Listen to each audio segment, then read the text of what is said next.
Dignitatis Humanae. Sobre la libertad religiosa. El derecho de la persona y de las comunidades a la libertad social y civil en materia religiosa. 1. Los hombres de nuestro tiempo se hacen cada vez más conscientes de la dignidad de la persona humana, y aumenta el número de aquellos que exigen que los hombres en su actuación gocen y usen del propio criterio y libertad responsables, guiados por la conciencia del deber y no movidos por la coacción. Piden igualmente la delimitación jurídica del poder público, para que la amplitud de la justa libertad tanto de la persona como de las asociaciones no se restrinja demasiado.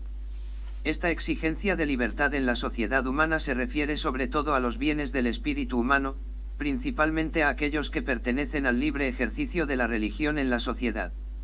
Secundando con diligencia estos anhelos de los espíritus y proponiéndose declarar cuán conformes son con la verdad y con la justicia, este Concilio Vaticano estudia la sagrada tradición y la doctrina de la Iglesia, de las cuales saca a la luz cosas nuevas, de acuerdo siempre con las antiguas.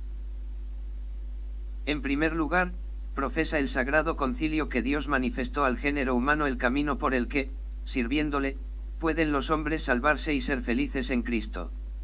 Creemos que esta única y verdadera religión subsiste en la Iglesia católica y apostólica, a la cual el Señor Jesús confió la misión de difundirla a todos los hombres, diciendo a los apóstoles, id, pues, y enseñad a todas las gentes, bautizándolas en el nombre del Padre y del Hijo y del Espíritu Santo, enseñándoles a observar todo cuanto yo os he mandado.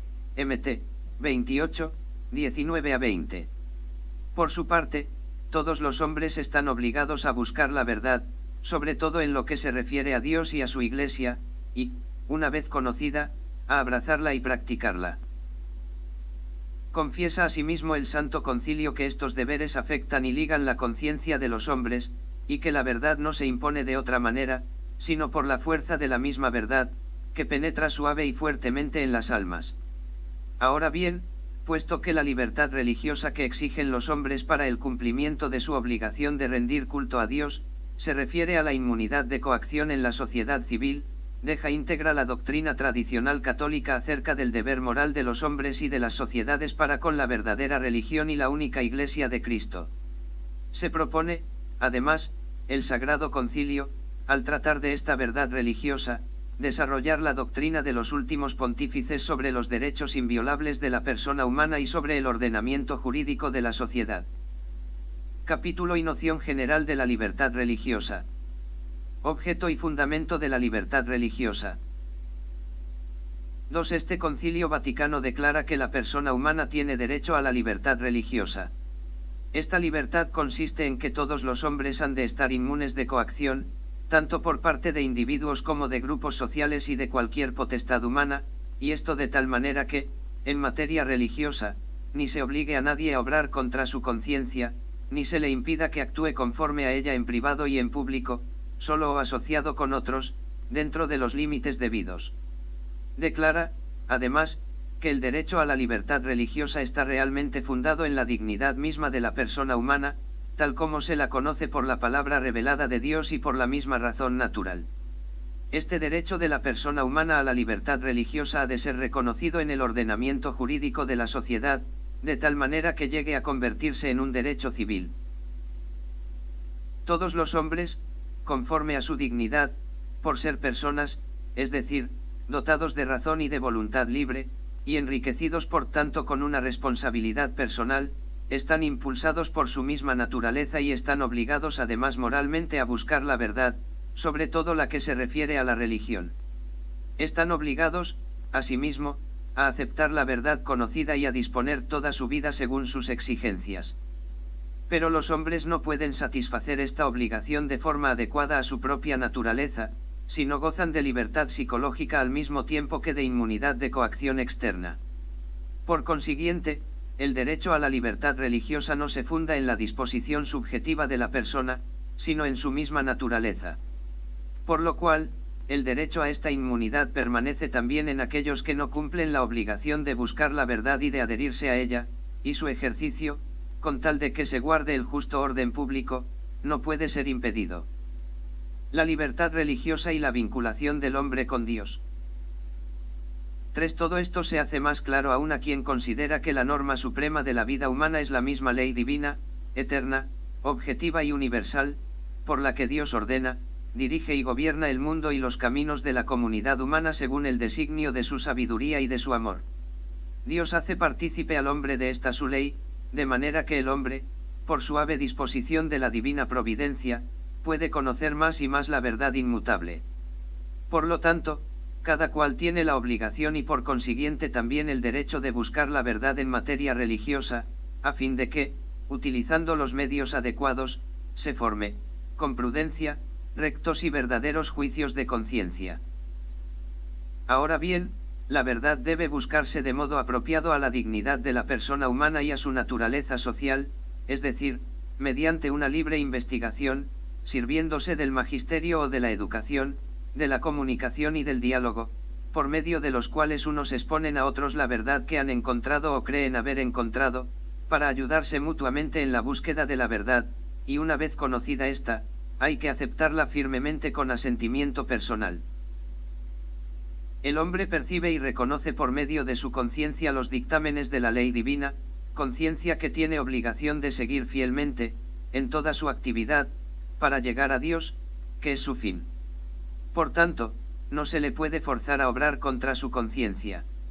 Ni tampoco se le puede impedir que obre según su conciencia, principalmente en materia religiosa.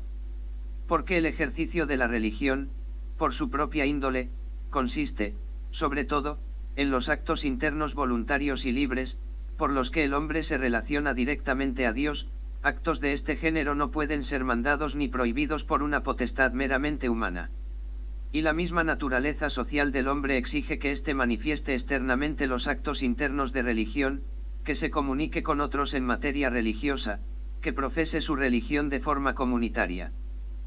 Se hace, pues, injuria a la persona humana y al orden que Dios ha establecido para los hombres, si, quedando a salvo el justo orden público, se niega al hombre el libre ejercicio de la religión en la sociedad.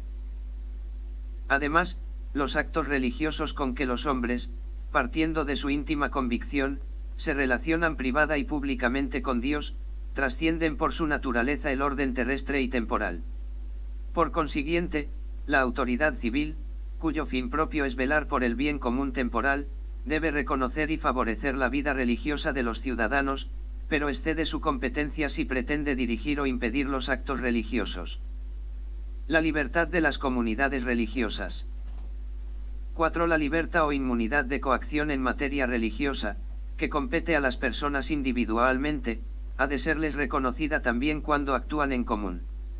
Porque la naturaleza social, tanto del hombre como de la religión misma, exige las comunidades religiosas. A estas comunidades, con tal que no se violen las justas exigencias del orden público, se les debe por derecho la inmunidad para regirse por sus propias normas, para honrar a la divinidad con culto público, para ayudar a sus miembros en el ejercicio de la vida religiosa y sustentarlos con la doctrina, y para promover instituciones en las que colaboren los miembros con el fin de ordenar la propia vida según sus principios religiosos. A las comunidades religiosas les compete igualmente el derecho de que no se les impida por medios legales o por acción administrativa de la autoridad civil la elección, formación, nombramiento y traslado de sus propios ministros, la comunicación con las autoridades y comunidades religiosas que tienen su sede en otras partes del mundo, ni la erección de edificios religiosos y la adquisición y uso de los bienes convenientes. Las comunidades religiosas tienen también el derecho de que no se les impida la enseñanza y la profesión pública, de palabra y por escrito, de su fe. Pero en la divulgación de la fe religiosa y en la introducción de costumbres hay que abstenerse siempre de cualquier clase de actos que puedan tener sabor a coacción o a persuasión inhonesta o menos recta, sobre todo cuando se trata de personas rudas o necesitadas. Tal comportamiento debe considerarse como abuso del derecho propio y lesión del derecho ajeno. Forma también parte de la libertad religiosa el que no se prohíba a las comunidades religiosas manifestar libremente el valor peculiar de su doctrina para la ordenación de la sociedad y para la vitalización de toda actividad humana. Finalmente, en la naturaleza social del hombre y en la misma índole de la religión se funda el derecho por el que los hombres, impulsados por su propio sentimiento religioso, pueden reunirse libremente o establecer asociaciones educativas, culturales, caritativas y sociales. La libertad religiosa de la familia. 5. Cada familia, en cuanto sociedad que goza de un derecho propio y primordial, tiene derecho a ordenar libremente su vida religiosa doméstica bajo la dirección de los padres. A estos corresponde el derecho de determinar la forma de educación religiosa que se ha de dar a sus hijos, según sus propias convicciones religiosas. Así, pues, la autoridad civil debe reconocer el derecho de los padres a elegir con verdadera libertad las escuelas u otros medios de educación, sin imponerles ni directa ni indirectamente gravámenes injustos por esta libertad de elección. Se violan, además, los derechos de los padres, si se obliga a los hijos a asistir a lecciones escolares que no corresponden a la persuasión religiosa de los padres, o si se impone un único sistema de educación del que se excluye totalmente la formación religiosa. La promoción de la libertad religiosa. 6. Puesto que el bien común de la sociedad, que es el conjunto de las condiciones de la vida social mediante las cuales los hombres pueden conseguir con mayor plenitud y facilidad su propia perfección, se asienta sobre todo en la observancia de los derechos y deberes de la persona humana, la protección del derecho a la libertad religiosa concierne a los ciudadanos, a las autoridades civiles, a la Iglesia y demás comunidades religiosas, según la índole peculiar de cada una de ellas, teniendo en cuenta su respectiva obligación para con el bien común. La protección y promoción de los derechos inviolables del hombre es un deber esencial de toda autoridad civil. Debe, pues, la potestad civil tomar eficazmente a su cargo la tutela de la libertad religiosa de todos los ciudadanos con leyes justas y otros medios aptos, y facilitar las condiciones propicias que favorezcan la vida religiosa, para que los ciudadanos puedan ejercer efectivamente los derechos de la religión y cumplir sus deberes, y la misma sociedad goce así de los bienes de la justicia y de la paz que dimanan de la fidelidad de los hombres para con Dios y para con su santa voluntad. Si, consideradas las circunstancias peculiares de los pueblos, se da a una comunidad religiosa un especial reconocimiento civil en la ordenación jurídica de la sociedad, es necesario que a la vez se reconozca y respete el derecho a la libertad en materia religiosa a todos los ciudadanos y comunidades religiosas. Finalmente, la autoridad civil debe proveer a que la igualdad jurídica de los ciudadanos, que pertenece también al bien común de la sociedad, jamás, ni abierta ni ocultamente, sea lesionada por motivos religiosos, y a que no se haga discriminación entre ellos. De aquí se sigue que la autoridad pública no puede imponer a los ciudadanos, por la fuerza, o por miedo, o por otros recursos, la profesión o el abandono de cualquier religión, ni impedir que alguien ingrese en una comunidad religiosa o la abandona. Y tanto más se obra contra la voluntad de Dios y contra los sagrados derechos de la persona y de la familia humana, cuando la fuerza se aplica bajo cualquier forma, con el fin de eliminar o cohibir la religión, o en todo el género humano, o en alguna región, o en un determinado grupo. Los límites de la libertad religiosa. 7. El derecho a la libertad religiosa se ejerce en la sociedad humana y, por ello, su uso está sujeto a ciertas normas que lo regulan. En el uso de todas las libertades hay que observar el principio moral de la responsabilidad personal y social.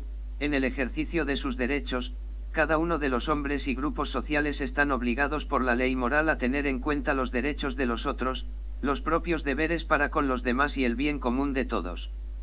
Con todos hay que obrar según justicia y humanidad. Además, puesto que la sociedad civil tiene derecho a protegerse contra los abusos que puedan darse bajo pretexto de libertad religiosa, corresponde principalmente a la autoridad civil prestar esta protección. Sin embargo, esto no debe hacerse de forma arbitraria, o favoreciendo injustamente a una parte, sino según normas jurídicas conformes con el orden moral objetivo. Normas que son requeridas por la tutela eficaz de estos derechos en favor de todos los ciudadanos y por la pacífica composición de tales derechos, por la adecuada promoción de esta honesta paz pública, que es la ordenada convivencia en la verdadera justicia, y por la debida custodia de la moralidad pública. Todo esto constituye una parte fundamental del bien común y está comprendido en la noción de orden público. Por lo demás, se debe observar en la sociedad la norma de la libertad íntegra, según la cual, La libertad debe conocerse al hombre lo más ampliamente posible y no debe restringirse sino cuando es necesario y en la medida en que lo sea. La educación para el ejercicio de la libertad. 8. Los hombres de nuestro tiempo son presionados de distintas maneras y se encuentran en el peligro de verse privados de su propia libertad de elección. Por otra parte, son no pocos los que se muestran propensos a rechazar toda subjección bajo pretexto de libertad y a tener en poco la debida obediencia. Por lo cual, este Concilio Vaticano exhorta a todos, pero principalmente a aquellos que cuidan de la educación de otros, a que se esmeren en formar a los hombres de tal forma que, acatando el orden moral, obedezcan a la autoridad legítima y sean amantes de la genuina libertad, hombres que juzguen las cosas con criterio propio a la luz de la verdad, que ordenen sus actividades con sentido de responsabilidad, y que se esfuercen en secundar todo lo verdadero y lo justo, asociando gustosamente su acción con los demás. Por lo tanto, la libertad religiosa se debe también ordenar a contribuir a que los hombres actúen con mayor responsabilidad en el cumplimiento de sus propios deberes en la vida social. Capítulo 2. La libertad religiosa a la luz de la revelación. La doctrina de la libertad religiosa ahonda sus raíces en la revelación. 9. Cuando este Concilio Vaticano declara acerca del derecho del hombre a la libertad religiosa, tiene su fundamento en la dignidad de la persona, cuyas exigencias se han ido haciendo más patentes cada vez a la razón humana a través de la experiencia de los siglos. Es más, esta doctrina de la libertad tiene sus raíces en la divina revelación, por lo cual ha de ser tanto más religiosamente observada por los cristianos. Pues aunque la revelación no afirme expresamente el derecho a la inmunidad de coacción externa en materia religiosa, sin embargo manifiesta la dignidad de la persona humana en toda su amplitud, demuestra el proceder de Cristo respecto a la libertad del hombre en el cumplimiento de la obligación de creer en la palabra de Dios, y nos enseña el espíritu que deben reconocer y seguir en todos los discípulos de tal maestro. Todo esto aclara los principios generales sobre los que se funda la doctrina de esta declaración acerca de la libertad religiosa. Sobre todo, la libertad religiosa en la sociedad está de acuerdo enteramente con la libertad del acto de fe cristiana. La libertad del acto de fe. 10. Es uno de los más importantes principios de la doctrina católica, contenido en la palabra de Dios y enseñado constantemente por los padres, que el hombre, al creer, debe responder voluntariamente a Dios, y que, por tanto, nadie debe ser forzado a abrazar la fe contra su voluntad. Porque el acto de fe es voluntario por su propia naturaleza, ya que el hombre, redimido por Cristo Salvador y llamado por Jesucristo a la filiación adoptiva, no puede adherirse a Dios que se revela a sí mismo, a menos que, atraído por el Padre, rinda a Dios el obsequio racional y libre de la fe. Está por consiguiente en total acuerdo con la índole de la fe que quede excluido cualquier género de imposición por parte de los hombres en materia religiosa. Por consiguiente, un régimen de libertad religiosa contribuye no poco a favorecer aquel estado de cosas en que los hombres puedan ser invitados fácilmente a la fe cristiana, a abrazarla por su propia determinación y a profesarla activamente en toda la ordenación de la vida. El comportamiento de Cristo y de los apóstoles. 11. Dios llama ciertamente a los hombres a servirle en espíritu y en verdad, y por eso estos quedan obligados en conciencia, pero no coaccionados. Porque Dios tiene en cuenta la dignidad de la persona humana que Él mismo ha creado, que debe regirse por su propia determinación y gozar de libertad. Esto se hizo patente sobre todo en Cristo Jesús, en quien Dios se manifestó perfectamente a sí mismo y descubrió sus caminos. En efecto, Cristo, que es Maestro y Señor nuestro, manso y humilde de corazón, atrajo pacientemente e invitó a los discípulos. Es verdad que apoyó y confirmó su predicación con milagros, para excitar y robustecer la fe de los oyentes, pero no para ejercer coacción sobre ellos. Reprobó ciertamente la incredulidad de los que le oían, pero dejando a Dios el castigo para el día del juicio. Al enviar a los apóstoles al mundo les dijo, el que creyere y fuere bautizado se salvará, mas el que no creyere se condenará, MC. 16. Pero él, sabiendo que se había sembrado cizaña juntamente con el trigo, mandó que los dejaran crecer a ambos hasta el tiempo de la siega, que se efectuará al fin del mundo. Renunciando a ser Mesías político y dominador por la fuerza, prefirió llamarse Hijo del Hombre, que ha venido a servir y dar su vida para redención de muchos. MC 10, 45. Se manifestó como perfecto siervo de Dios, que no rompe la caña quebrada y no extingue la mecha humeante. MT 12, 20. Reconoció la autoridad civil y sus derechos, mandando pagar el tributo al César, pero avisó claramente que había que guardar los derechos superiores de Dios, dad al César lo que es del César, y a Dios lo que es de Dios. MT 22, 21. Finalmente, al consumar en la cruz la obra de la redención, para adquirir la salvación y la verdadera libertad de los hombres, completó su revelación. Dio testimonio de la verdad, pero no quiso imponerla por la fuerza a los que le contradecían. Pues su reino no se defiende a golpes, sino que se establece dando testimonio de la verdad y prestándole oído, y crece por el amor con que Cristo, levantado en la cruz, atrae a los hombres a sí mismo. Los apóstoles, enseñados por la palabra y por el ejemplo de Cristo, siguieron el mismo camino.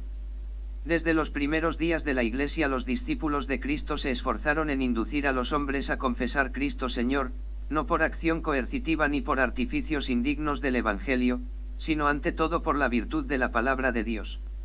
Anunciaban a todos resueltamente el designio de Dios Salvador, que quiere que todos los hombres se salven, y lleguen al conocimiento de la verdad. 1 Tim 2, 4, pero al mismo tiempo respetaban a los débiles, aunque estuvieran en el error, manifestando de este modo cómo cada cual dará a Dios cuenta de sí. Rom 14, 12, debiendo obedecer entre tanto a su conciencia. Lo mismo que Cristo, los apóstoles estuvieron siempre empeñados en dar testimonio de la verdad de Dios, atreviéndose a proclamar cada vez con mayor abundancia, ante el pueblo y las autoridades, la palabra de Dios con confianza. Es 4, 31. Pues creían con fe firme que el Evangelio mismo era verdaderamente la virtud de Dios para la salvación de todo el que cree. Despreciando, pues, todas las armas de la carne, y siguiendo el ejemplo de la mansedumbre y de la modestia de Cristo, predicaron la palabra de Dios confiando plenamente en la fuerza divina de esta palabra para destruir los poderes enemigos de Dios y llevar a los hombres a la fe y al acatamiento de Cristo. Los apóstoles, como el Maestro, reconocieron la legítima autoridad civil. No hay autoridad que no provenga de Dios, enseña el apóstol, que en consecuencia manda, toda persona esté sometida a las potestades superiores. Quien resiste a la autoridad, resiste al orden establecido por Dios. Rom 13, 1 a 2. Y al mismo tiempo no tuvieron miedo de contradecir al poder público, cuando éste se oponía a la santa voluntad de Dios. Hay que obedecer a Dios antes que a los hombres. Hechos 5, 29. Este camino siguieron innumerables mártires y fieles a través de los siglos y en todo el mundo. La Iglesia sigue los pasos de Cristo y de los apóstoles. 12. La Iglesia, por consiguiente, fiel a la verdad evangélica, sigue el camino de Cristo y de los apóstoles cuando reconoce y promueve la libertad religiosa como conforme a la dignidad humana y a la revelación de Dios. Conservó y enseñó en el decurso de los tiempos la doctrina recibida del Maestro y de los apóstoles. Aunque en la vida del pueblo de Dios, peregrinó a través de las vicisitudes de la historia humana, se ha dado a veces un comportamiento menos conforme con el espíritu evangélico, e incluso contrario a él. No obstante, siempre se mantuvo la doctrina de la Iglesia de que nadie sea forzado a abrazar la fe.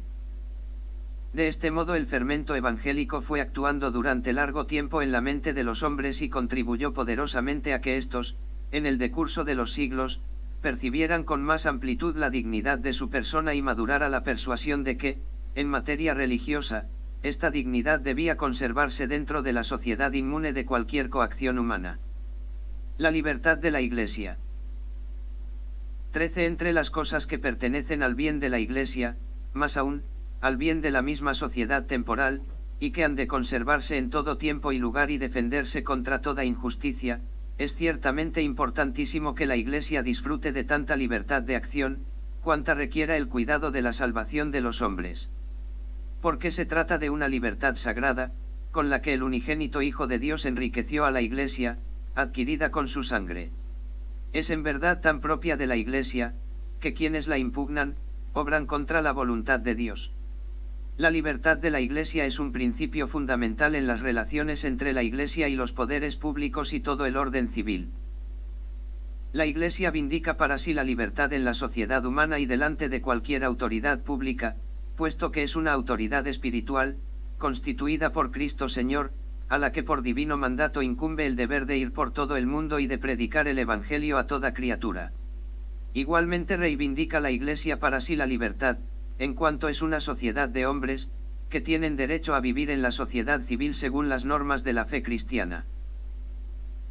Ahora bien, donde vige como norma la libertad religiosa, no solamente proclamada con palabras, ni solamente sancionada con leyes, sino también llevada a la práctica con sinceridad, allí, en definitiva, logra la Iglesia la condición estable, de derecho y de hecho, para una necesaria independencia en el cumplimiento de la misión divina, independencia que han reivindicado con la mayor insistencia dentro de la sociedad las autoridades eclesiásticas. Y al mismo tiempo los fieles cristianos, como todos los demás hombres, gozan del derecho civil a que no se les impida vivir según su conciencia. Hay, pues, concordancia entre la libertad de la Iglesia y aquella libertad religiosa que debe reconocerse como un derecho a todos los hombres y comunidades y sancionarse en el ordenamiento jurídico. Obligación de la Iglesia. 14. La Iglesia Católica, para cumplir el mandato divino, enseñad a todas las gentes, Mt. 18, 19 a 20, debe emplearse denodadamente para que la palabra de Dios sea difundida y glorificada, 2 Tes. 3, y ruega, pues, encarecidamente a todos sus hijos que ante todo eleven peticiones, súplicas, plegarias y acciones de gracias por todos los hombres. Porque esto es bueno y grato a Dios nuestro Salvador, el cual quiere que todos los hombres se salven y lleguen al conocimiento de la verdad, y Tim. 2, 1 a 4. Por su parte, los fieles, en la formación de su conciencia, deben prestar diligente atención a la doctrina sagrada y cierta de la Iglesia. Pues por voluntad de Cristo la Iglesia Católica es la maestra de la verdad, y su misión consiste en anunciar y enseñar auténticamente la verdad, que es Cristo, y al mismo tiempo declarar y confirmar con su autoridad los principios de orden moral que fluyen de la misma naturaleza humana. Procuren además los fieles cristianos, comportándose con sabiduría con los que no creen, difundir en el Espíritu Santo, en caridad no fingida, en palabras de verdad, 2 Ioar, 6, 6 a 7, la luz de la vida, con toda confianza y fortaleza apostólica, incluso hasta el derramamiento de sangre. Porque el discípulo tiene la obligación grave para con Cristo Maestro de conocer cada día mejor la verdad que de él ha recibido, de anunciarla fielmente y de defenderla con valentía, excluyendo los medios contrarios al espíritu evangélico. Al mismo tiempo, sin embargo, la caridad de Cristo le acucia para que trate con amor, prudencia y paciencia a los hombres que viven en el error o en la ignorancia de la fe. Deben, pues, tenerse en cuenta tanto los deberes para con Cristo, el verbo vivificante que hay que predicar, como los derechos de la persona humana y la medida de la gracia que Dios por Cristo ha concedido al hombre, que es invitado a recibir y profesar voluntariamente la fe. Conclusión.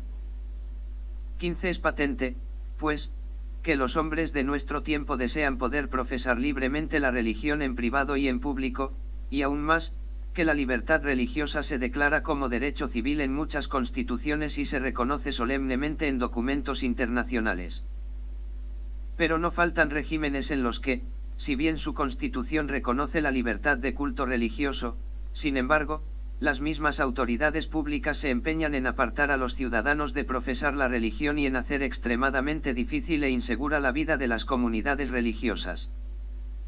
Saludando con alegría los venturosos signos de este tiempo, pero denunciando con dolor estos hechos deplorables, el Sagrado Concilio exhorta a los católicos y ruega a todos los hombres que consideren con toda atención cuán necesaria es la libertad religiosa, sobre todo en las presentes condiciones de la familia humana. Es evidente que todos los pueblos se unen cada vez más, que los hombres de diversa cultura y religión se ligan con lazos más estrechos, y que se acrecienta la conciencia de la responsabilidad propia de cada uno. Por consiguiente, para que se establezcan y consoliden las relaciones pacíficas y la concordia en el género humano, se requiere que en todas las partes del mundo la libertad religiosa sea protegida por una eficaz tutela jurídica y que se respeten los supremos deberes y derechos de los hombres para desarrollar libremente la vida religiosa dentro de la sociedad. Quiera Dios, Padre de todos, que la familia humana, mediante la diligente observancia de la libertad religiosa en la sociedad, por la gracia de Cristo y el poder del Espíritu Santo, llegue a la sublime e indefectible libertad de la gloria de los hijos de Dios. Rom. 8, 21. Todas y cada una de las cosas de esta declaración fueron del agrado a los padres del Sacrosanto Concilio. Y nos, con la apostólica autoridad conferida por Cristo, juntamente con los venerables padres, en el Espíritu Santo, las aprobamos, decretamos y establecemos y mandamos que, decretadas sinodalmente, sean promulgadas para gloria de Dios. Roma, en San Pedro, día 7 de diciembre del año 1965. Yo, Pablo, obispo de la Iglesia Católica.